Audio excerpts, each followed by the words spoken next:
Y hoy vamos a continuar con la serie de prédicas que estuvimos haciendo en nuestra identidad en Cristo, y estamos hablando de las virtudes y los frutos que cada cristiano tiene que dar. El domingo antepasado hablamos de la autoridad que tenemos como hijos de Dios. El domingo pasado hablamos de la integridad. Y hoy vamos a hablar de algo que desgraciadamente también está desapareciendo en la iglesia. Es un tema muy lindo. Pero ¿sabe? Los hermanos que sirven conmigo en la plaza, los que vamos los lunes y sábados a la plaza a predicar, me han escuchado decir de tanto en tanto que el evangelio no es una religión. Y probablemente algunos que están por ahí pasando se extrañarán. Y quiero decirles que a mí me pasó lo mismo también. Cuando yo escuché por primera vez eso, se lo escuché a mi pastor. Él me enseñó que el evangelio no es una religión. Y yo decía, pero ¿por qué no es una religión? Si estamos hablando de Dios, hay un libro sagrado, hay fechas especiales, hay rituales, como toda religión.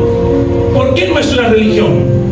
Y con el tiempo entendí que no puedo comparar la obra de Cristo ni clasificarla como religión, como si fuera un aspecto de mi vida.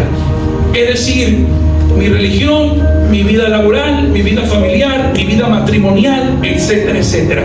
El evangelio debe permear todos los aspectos de mi vida. Yo no solo debo pensar a Dios, debo vivir a Dios. Debo experimentar a Dios y caminar con Él todos los días de mi vida. Eso no es religión, eso es un estilo de vida. Es una relación de padre e hijo con Dios. ¿Qué es el evangelio? El mensaje de salvación, de que usted y yo somos pecadores y que Cristo ha venido por usted y por mí. Murió conforme a las Escrituras, fue sepultado y resucitó al tercer día para darnos vida a usted y a mí. Eso es el evangelio. No puede ser una religión. El hombre no puede encasillar a Dios en una caja de religión. Estamos hablando de que usted y yo tenemos que reflejar a Cristo todos los días. Y vamos a hablar de algo que hace que eso sea posible. Hoy vamos a hablar del servicio. Vamos a hablar qué significa servir. Porque a veces todos tenemos deseo de servir, pero muy pocas veces entendemos qué significa esto. Y vamos a explicarlo con una de las historias más famosas de la Biblia, que hasta los incrédulos la conocen. Acompáñenme por favor con su Biblia a Lucas capítulo 10. Vamos a leer Lucas capítulo 10 y nos ponemos de pie en reverencia a la palabra de Dios. Lucas capítulo 10. Lucas capítulo 10. Me escucho más. Bien. Lucas capítulo 10. Vamos a leer la historia desde el versículo 25. Lucas capítulo 10, versículo 25. Dice así la palabra santa de Dios. La leemos bajo la bendición del Padre, del Hijo y del Espíritu Santo. Amén.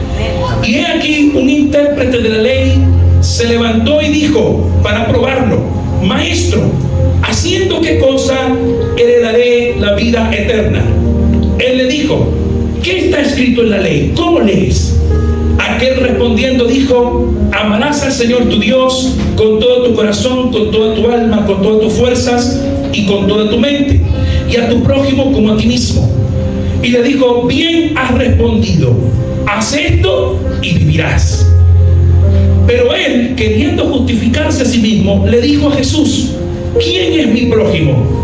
Respondiendo Jesús dijo: un hombre descendía de Jerusalén a Jericó y cayó en manos de ladrones, los cuales lo despojaron e hiriéndole se fueron y lo dejaron medio muerto. Aconteció que descendió un sacerdote por aquel camino y lo vio y pasó de largo. Asimismo un levita llegó cerca de aquel lugar y viéndole pasó de largo.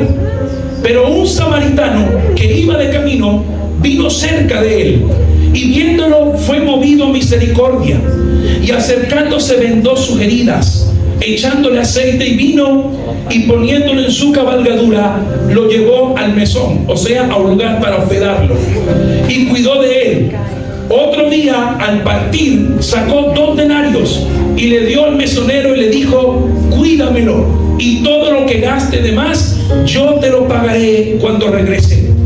¿Quién ¿quién de estos tres te parece que fue el prójimo del que cayó en manos de ladrones? Él le dijo, el que usó de misericordia con él. Entonces Jesús le dijo, ve y haz tú lo mismo. Amén a la palabra de Dios. Vamos a orar. Padre, en el nombre de Jesús te damos gracias por tu palabra en esta noche. Invoco la presencia de tu Espíritu Santo en este lugar para que pueda orientarme para hablar a tu pueblo, Señor. Voy a hablarle a un pueblo redimido por la sangre de Cristo. Un pueblo, Señor, que ha sido rescatado por ti. Controla mis emociones, mi hablar, todo mi ser. Y háblanos, Señor, como tu palabra, que es una espada que corta para allá y corta para acá también. Te lo pido en el nombre de Cristo Jesús. A ti sea toda la gloria, toda la honra, por siempre y para siempre. Oramos en el nombre de Jesús. Y la iglesia dice, amén. Muy bien, tomen asiento, mis hermanos. Esta historia todo el mundo la conoce, el buen samaritano. La han oído varias veces, la hemos visto en películas, hemos visto mucho esta historia. Pero antes de exponerla, porque últimamente encontré allí un tesoro muy lindo que quiero compartirles a todos. Pero antes de exponerla, quiero decirle que el servicio tiene dos aristas. Mucha gente entiende que servir a Dios, o únicamente servir a Dios, es pararme aquí a predicar, ministrar la palabra o involucrarme en un ministerio, en el comedor, en la adoración, en el evangelismo, en la radio, y todo eso está bien. Eso es parte del servicio a Dios, pero no es lo único para servir a Dios. Y sabe, cuando nos involucramos en el servicio de la iglesia, estamos haciendo un servicio corporativo. ¿Qué significa eso? Como cuerpo de Cristo estamos sirviendo todos juntos para atender a las familias y atender a lo que necesitan conforme Dios nos permita servir. Pero hay un servicio que es todavía más auténtico. ¿Y por qué digo más auténtico? Porque es el servicio individual, donde nadie me ve, donde nadie sabe lo que yo estoy haciendo para Dios. Como dice la palabra, que no sepa tu izquierda lo que hace tu derecha. Y ese servicio yo lo hago simultáneamente, sin que nadie me lo exija. Lo hago porque amo a Dios y quiero servirle. Y me siento agradecido por lo que Dios ha hecho por mí. En ese servicio es donde todos nosotros debemos examinar nuestro corazón y saber que yo estoy haciendo las cosas para Dios, no para que el pastor me vea, no para que los hermanos me consideren. Y servir a Dios implica eso, que yo lo hago porque Dios estoy agradecido a Dios. Amén. Entonces, es importante que entendamos eso. La iglesia ha entendido que sirviendo a Dios se quiere ganar la bendición de Dios. Y no funciona así. Porque cuando uno sirve, uno lo hace por agradecimiento, por el llamado que Dios me ha hecho. No pretendas servir a Dios queriendo forzarlo a que te bendiga porque tú estás haciendo algo por Él. Es más, cada cosa que hacemos para Dios, Dios la toma en cuenta. Dice la palabra que Él no es injusto para olvidarse de todo lo que tú has hecho por amor a Él. Por amor a Él, no por obligación, no porque alguien te pidió que lo hagas. Mi hermano, en esta iglesia hemos dicho que es importantísimo que el hermano que sirva ahí en la puerta o la hermana que esté en la puerta reciba a cada persona con el amor con que lo recibieron a él. ¿Por qué? Porque la primera impresión que esa persona se va a llevar es que está entrando a un lugar que es distinto al mundo. El que viene aquí viene a encontrarse con gente igual de pecadora, igual de débil, que está buscando descansar en Dios, porque necesitamos su fuerza. No somos mejores que nadie, pero reconocemos que tenemos necesidad de Dios. Y el trato que yo le tengo que dar al otro, a mi semejante, no debe ser distinto a lo que yo deseo que hagan conmigo. ¿Me siguen? La Biblia dice, todo lo que quieran que hagan con ustedes, háganlo con los hombres. O sea, yo debo hacer con el otro lo que a mí me gustaría que me hagan a mí. Pero muchas veces nuestro corazón egoísta se concentra en las bendiciones que Dios me tiene que dar y me olvido de la necesidad del otro. Por eso la necesidad de entender que si usted quiere servir, usted tiene que morir a su yo y sacrificarse por el otro, porque eso es lo que hizo Jesús. Amén. Jesús dijo: yo no he venido para ser servido, sino ¿para qué? Para servir y para dar mi vida en rescate por muchos. Y cuando el Señor está esperando que usted y yo sirvamos, Él está esperando que lo hagamos de corazón. Que tú entiendas que el alma que tú tienes de frente no es una persona distinta a ti. Es una persona con tu misma condición de pecador. Quizás los problemas tuyos no sean tan graves como los míos o viceversa, pero sí podemos entender que hay un Dios que nos ama de igual manera y que espera que tú pongas tu confianza en Él para que ese problema pueda ser manejado con la dirección del Espíritu Santo. Tienes un problema de salud, yo tal vez tengo un problema de dinero. Tienes un problema familiar, yo tal vez tengo un problema de salud. Lo que sea. Pero a veces los malos momentos que ocurren sirven para sacar lo mejor de nosotros o lo peor. Durante la pandemia, muchas personas mostraron lo que tenían en el corazón. Porque sabe, cuando las cosas malas ocurren, ahí es donde se ve realmente quién y quién. Como dicen por ahí, los amigos están en las buenas, pero ¿quién está en las malas? Y cuando ocurrió la pandemia nos dimos cuenta que éramos mortales, que cualquier cosa podría pasarnos, que si alguien me abrazaba y me saludaba podía contagiarme con una enfermedad mortal. Se necesitaba la empatía y mucha gente en el mundo no la tuvo, aún pasando lo que estamos pasando. Y también se vio el aprovechamiento, la corrupción, lo peor del ser humano. Y es importante que la iglesia nunca se olvide que aún en esas circunstancias tenemos que ser luz y sal en la tierra. Eso es servir a Dios. Eso es servir al prójimo. Lo que está pasando con el samaritano aquí, el versículo 25 dice que un intérprete de la ley, o sea, Jesús, para querer hacerlo caer, y le hizo esta pregunta: ¿haciendo qué cosa heredaré la vida eterna? Como si él no supiera lo que tiene que hacer. Y él le preguntó a ver hasta cuándo Jesús le podía responder. Y él le dijo: amarás al Señor tu Dios con todo tu corazón. Bíblicamente hablando, ¿qué es el corazón? El lugar donde se asientan mis emociones, mi voluntad, todo mi ser. Entonces, si yo amo a Dios con todo mi corazón, yo estoy involucrando a Dios en todo, en mis emociones, mi sentir, mi hablar, mi voluntad, mis decisiones. Luego dice: amarlo con toda tu alma, con la parte inmaterial mía, con mi ser más íntimo. Yo debo amar a Dios. Tercero, amarlo con toda tu fuerza. Yo debo poner mi empeño en sacar mi egoísmo para amar a Dios con todas mis fuerzas. Y finalmente, con toda mi mente. ¿Qué significa la mente? Que yo debo ser capaz de comprender a Dios para amarlo.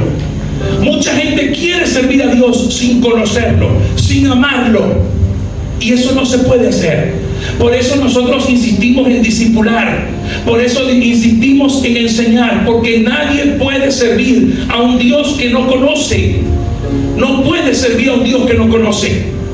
Tú tienes que entender que el Dios que te ha salvado, que te ha amado, para darle algo, tú tienes que conocer y entender. Por eso Dios nos dice: con toda tu mente, para que seas capaz de comprenderlo.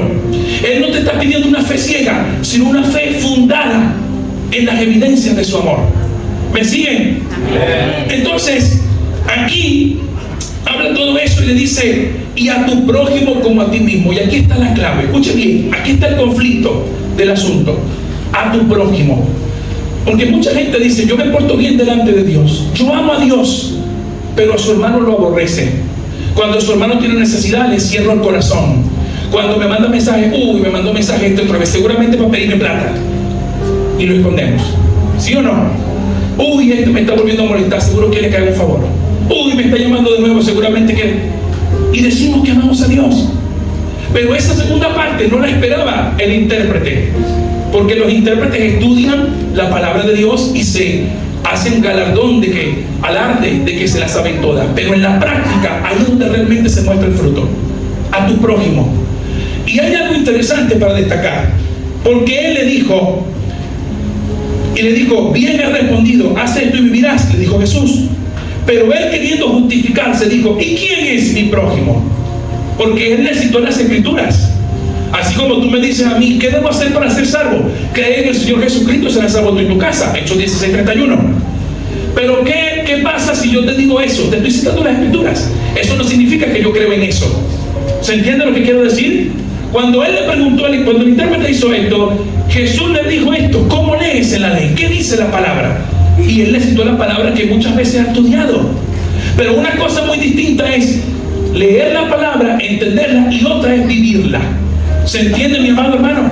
No es lo mismo que yo la cite, que me la sepa de Génesis y Apocalipsis y no la viva. No tiene ningún sentido sabérmela toda, graduarme de teólogo, ser el mejor predicador, el mejor pastor, llevarme los aplausos y no conocer a Dios. La meta de todo cristiano es conocer a Dios y ser conocido por Él. Ser conocido por Dios también. Es decir, de manera relacional. Pero cuando él le dice a Jesús: ¿y quién es mi prójimo? Hay que entender aquí lo siguiente. Ellos entendían que el prójimo era una persona de su igual condición social. O sea, el prójimo para el intérprete eran los sumos sacerdotes y la gente de su propia condición social. Eso es lo que ellos entendían como prójimo.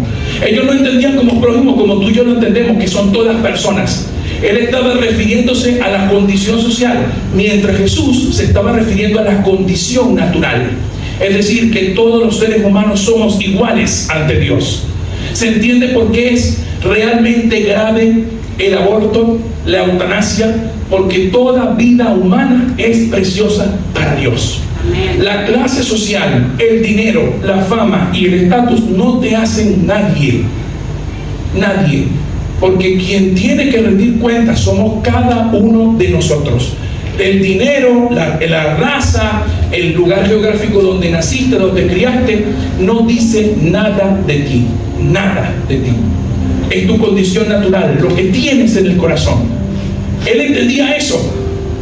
Y Jesús le dice, respondiendo Jesús le contó la historia de este hombre que bajó de Jerusalén a Jericó. Es decir, hay 29 kilómetros desde Jerusalén a Jericó. Imagínense irse a pie 29 kilómetros. Y en ese camino que es tormentoso, eso representa el camino de la vida. Todos nosotros tenemos que transitar un camino que está lleno de peligros, que está lleno de desafíos, que está lleno de muchas cosas. Y a veces nosotros nos quejamos porque no tenemos acompañamiento, no tenemos apoyo, pero tenemos que transitar, no nos queda otra. Esta vida hay que transitarla, nos guste o no nos guste. Lo que tenemos que decidir es lo siguiente: ¿lo haremos solo o lo haremos acompañados de Cristo? ¿Cuál es la decisión que vamos a tomar? Hay 29 kilómetros. Lo que Jesús estaba tratando de enseñar aquí es que el camino es largo y es posible que te encuentres con un peligro. ¿Y cuál fue el peligro que se encontró este hombre? Un ladrón lo despojó, ladrones lo acorralaron y lo hurtaron, le quitaron cosas y lo dejaron como muerto en el camino. Este hombre somos usted y yo. Antes de venir a Cristo, estábamos transitando nuestro camino a Jericó. Estábamos caminando por la vida. Y vino un ladrón. ¿Sabe quién es el ladrón? El que vino para hurtar, matar y destruir. ¿Sabe quién es? Satanás. Bien, Satanás mismo nos encontró en el camino y empezó a despojarnos de cosas, de la salud, del gozo, de la alegría, a despojarnos de todo, de todas las cosas. Hurtar, porque hurtar no es lo mismo que robar. Algunos dicen: no, él vino para robar, matar, destruir. No, él vino para hurtar. Robar es cuando yo te despojo algo con violencia. Hurtar es cuando te quito algo sin que te des cuenta. Y a veces eso ocurre. El diablo empieza a hurtarle a los cristianos cosas. Y este hombre se encontró con ese peligro y fue y quedó como muerto, como todos nosotros estamos muertos sin Cristo. Los golpes de la vida, las cosas que ocurren. Y ahí en ese momento baja un sacerdote. ¿Quién es el sacerdote? El que se encarga de enseñar la palabra de Dios. ¿Y no te ha pasado que te has encontrado con gente que se supone que debe dar el ejemplo y en vez de darte la mano lo que hacen es seguir de largo? ¿Te has encontrado con gente así? Que en vez de esperar, yo esperaría que esa persona me dé una mano, me apoye y me ve y paso de largo. ¿Te ha pasado eso? Qué difícil es que ocurra eso. Este hombre tenía la responsabilidad de enseñar algo que ni siquiera vivía. Él enseñaba una palabra que él no estaba viviendo. ¿Por qué? Porque al igual que muchos hoy, les gusta vivir de apariencia.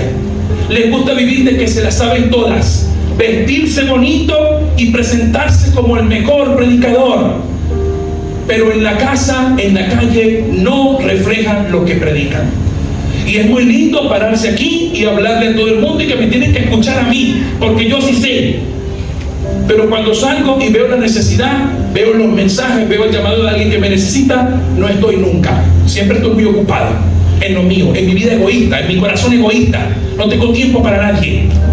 Si quieres que me vea en la iglesia, ahí nos vemos. Y si tengo tiempo, te atiendo. Así es este sacerdote. Lo vio y pasó de largo. Luego siguió al levita.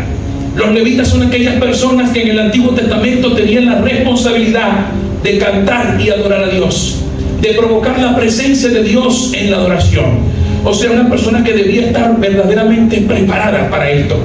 Y vio al hombre ahí muerto y siguió de largo. ¿Qué dice todo esto? ¿Cuál es la enseñanza inicial? Que la piedad falsa se puede ver. Yo puedo ver que usted es un gran cristiano, pero solo Dios conoce su corazón. Solo Dios sabe si lo que usted está haciendo, lo está haciendo para que otro lo vea, para impresionar, o realmente usted lo está haciendo porque tiene un corazón agradecido y regenerado por el Espíritu Santo. No hay otra cosa, mi amado hermano. Las apariencias son eso, apariencias. Pero cuando uno tiene transformado el corazón, pasa lo que realmente ocurre con este hombre, que ni era sacerdote, ni era levita, era un hombre X. Quizás nadie sabía quién era, no lo reconocían, pero era un samaritano. ¿Saben lo que son los samaritanos? Aquellos que estaban peleados con los judíos. Ellos estaban enemistados, y él vio un enemigo ahí tirado en el suelo. ¿Qué es lo natural para hacer? Dejar que se muera si es mi enemigo. ¿Por qué no dejo que se muera si es mi enemigo? Siempre me ha deseado el mal. ¿Por qué no voy a ayudar si eso le pasa por ser mi enemigo? Te va a ir mal porque me deseas el mal a mí, yo creo que te va a ir peor. Y sacamos toda la basura del corazón y nos contaminamos con lo que sale del corazón. Y cuando el enemigo está ahí, yo sabía que le pasó eso. Eso le pasó por hablar mal de mí. Eso le pasó porque me cerró puertas. Bien hecho lo que le pasó. Y nos regocijamos de la maldad del otro, de la tragedia del otro. Pero este samaritano escogió dejar sus diferencias sociales a un lado y ponerse en el lugar de él. ¿Saben por qué escogió eso? Porque a él le podía pasar lo mismo también. Y cuando uno sirve al otro de manera desinteresada, uno lo hace porque uno se pone en el lugar del otro. Eso me podría pasar a mí. Qué lindo es poder darte una mano, porque yo sé que si me pasara a mí me gustaría que alguien me ayude. No me gustaría simplemente que alguien siga de largo y viva de apariencias, porque el servir a Dios es del corazón. Esas cosas no se pueden enseñar, mi hermano. Usted puede pasar 15 años en la iglesia, 30 años, y eso no se puede enseñar. Eso es algo que nace de un corazón regenerado. Yo le puedo enseñar toda la teología que usted quiera, pero la teología no va a cambiar su vida, la va a cambiar Cristo. La va a cambiar Cristo cuando usted realmente reconozca que el Señor es su Salvador. Aquel que no tenga necesidad de Salvador no podrá ser salvo, porque no tiene necesidad de Salvador. Por eso el pecador tiene que reconocer primero que es pecador, para entender que necesita a alguien que lo salve. Y este samaritano, cuando lo ve, no solamente agarra y los lleva hasta un lugar de hospedaje, porque aquí te voy a explicar cuáles son los 3 elementos que deben que tener el servicio. Lo primero es el amor. El primer elemento, si tú quieres servir a Dios y al prójimo, es el amor.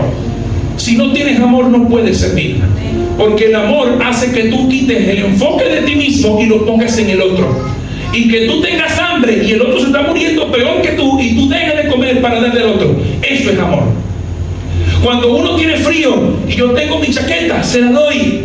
Eso es amor. Cuando pongo la necesidad del otro por encima de la mía. Si tú quieres servir, quiero que sepas que esto es lo que hay que hacer.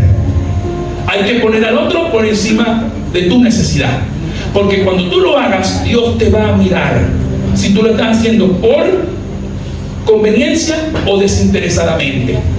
Y cuando este samaritano lo buscó, él no le preguntó si era judío, si era esto. Él sabía que venía de Jerusalén, pero no le preguntó qué opinaba sobre los samaritanos. ¿Qué opinas tú de los samaritanos? Ah, te caemos mal, bueno, quédate ahí. No. O imagino esto, quiero llevarlo al plano argentino. Se encuentran un kirchnerista y un mileísta, opositores a muerte, y resulta que el kirchnerista está ahí, o viceversa, ¿no? Bueno, eso te pasa porque tú apoyas esto.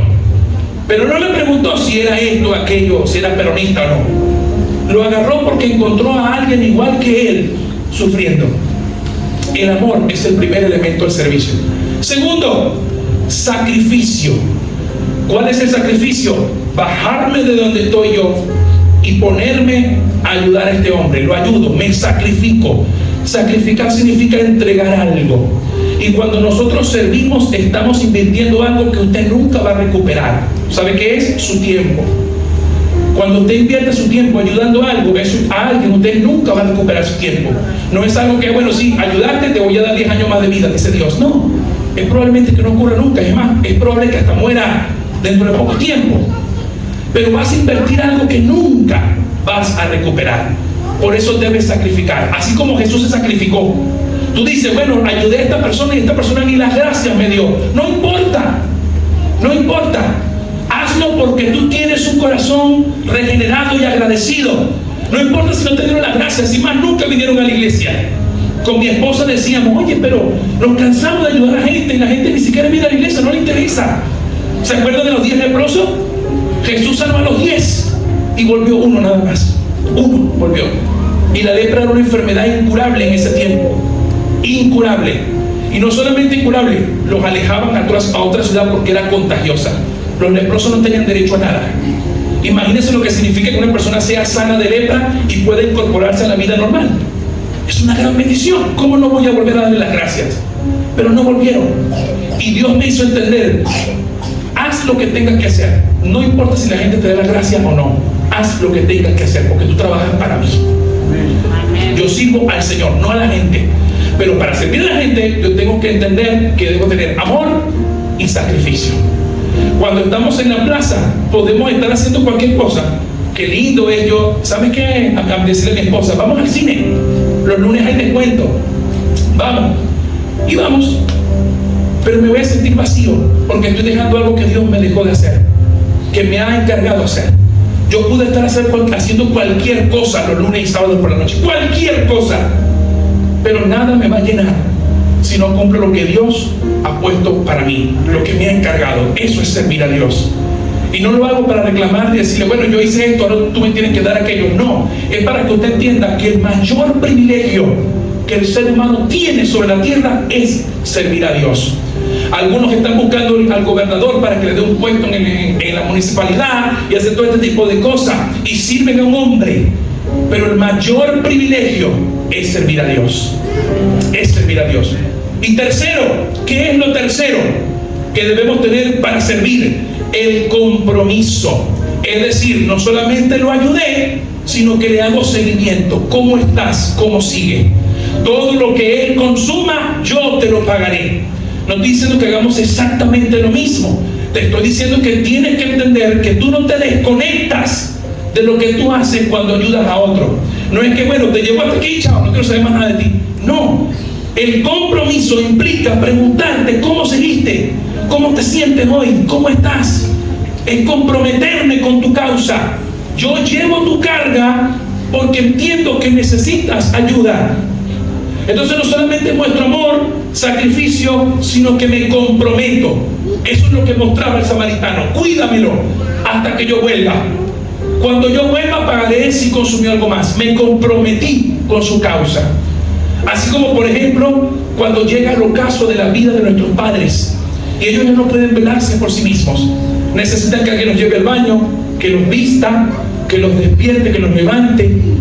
Esas cosas duelen porque estamos viendo a nuestros padres pasar por una etapa de la vida difícil, pero nos olvidamos que ellos, cuando nosotros éramos jóvenes, cuando bebecitos, ¿cuántas noches sin dormir tuvieron para mantenernos? ¿Cuántas madrugadas se levantaron para darnos la lechita? ¿Cuántas veces? Ahora me toca a mí ayudarlos a ellos. Y es el ciclo de la vida. Y a veces es terrible que cuando estamos en la plenitud de la vida lo que hacemos es olvidarnos de las necesidades del otro. No me interesa la necesidad del otro. Ya me crió, ya me dio todo lo que necesito. Bueno, ya puedo hacer mi vida. No opines, yo tengo mi vida. Y nos convertimos en eso, pensando que nosotros nunca vamos a llegar ahí.